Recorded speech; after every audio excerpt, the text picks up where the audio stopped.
पुणेकरांनो, येत्या बुधवारी जर तुम्ही सिंहगड, पानशेत किंवा खडकवासला या भागात फिरायला जायचा विचार करत असाल तर आत्ताच थांबा. तुमचा हा प्लॅन तुम्हाला प्रचंड महागात पडू शकतो.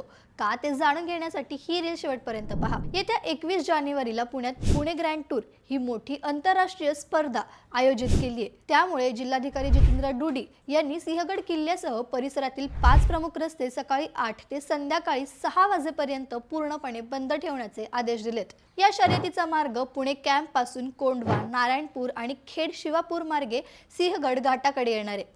तसेच परतीचा मार्ग डोंजे, खडकवासला, किरकटवाडीमधून नांदेड सिटीपर्यंत असणार आहे. त्यामुळे सिंहगड घाट रस्ता आणि नांदेड सिटीपर्यंतचा संपूर्ण रस्ता वाहतुकीसाठी बंद असेल. इतकंच नाही तर पुणे पानशेत रस्त्यावरील वाहतूक सुद्धा इतर पर्यायी मार्गांनी वळवण्यात आली आहे. त्यामुळे नागरिकांनी या भागात जाण्याचं धाडस करू नका, नाहीतर अडकून पडाल. तर हे तुम्हीही लक्षात ठेवा. ही रील जास्तीत जास्त लोकांपर्यंत शेअर करा आणि अशाच बातम्यांसाठी थोडक्यातला फॉलो करा. बातमी म्हणजे थोडक्यात.